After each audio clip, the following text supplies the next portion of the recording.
ఇవాల్టి వార్తలకి స్వాగతం.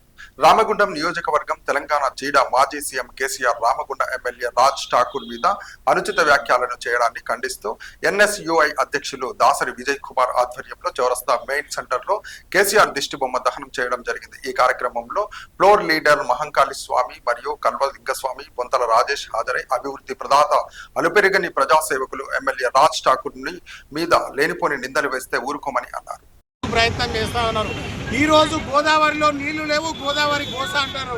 అరే సిగ్గులేనోడా, ఈ రోజు గోదావరిలో నీళ్ళు ఆపితే అక్కడ కాళేశ్వరము, అన్నారము, సుంగిళ్ళ బ్రిడ్జిలన్నీ కూలిపోయే ప్రమాదం ఉన్నదని ఈ రోజు నీళ్ళని గోదావరిలోకి వదిలి ఈ రోజు ఏదైతే ఎల్ఎన్టీ కంపెనీ వాళ్ళతో మాట్లాడి అది ఏదైతే కూలిపోయే కాళేశ్వరాన్ని మళ్ళీ కూడా మంచిగా నిర్మించేందుకు, ఆ పగుళ్ళన్నీ కూడా పోగొట్టేందుకు ఈరోజు కాంగ్రెస్ పార్టీ ప్రభుత్వం ప్రయత్నం చేస్తూ ఉన్నది.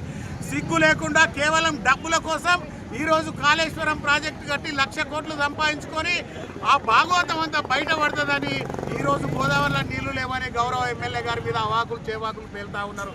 మీ జీవితం మొత్తం 10 సంవత్సరాలు తెలంగాణ నేలీరు, 10 సంవత్సరాల రామగుండం మీద ఓడు ఈరోజు అనవసరంగా అవాకులు చెవాకులు వేలుకుంటా ఈరోజు ఒకరి మీద ఒకడు మాటలు చెప్పుకుంటా ఈ రామగుండం మొత్తాన్ని అప్రతిష్ట పాలు చేసేందుకు ప్రయత్నం చేస్తూ ఉన్నా రామగుండంలో ఉన్న టీఆర్ఎస్ పార్టీ నాయకులకు హెచ్చరిస్తా ఉన్నాం. బిడ్డ ఖబర్దారు, ఒక్కొక్కడు గుర్తుపెట్టుకోండి.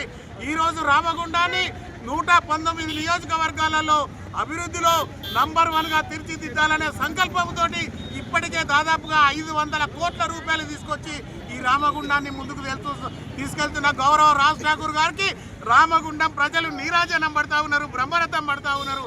1 సంవత్సరం అయ్యే లోపుగా రామగుండం ముఖ చిత్రం మార్చి ఈ 119 నియోజకవర్గాలలో రామగుండాన్ని నెంబర్ 1గా తీర్చిదిద్దేందుకు ఈ రోజు ఇక్కడ ఉన్న కార్యకర్తలందరూ ప్రయత్నం చేస్తా ఉన్నారు. ఈ రోజు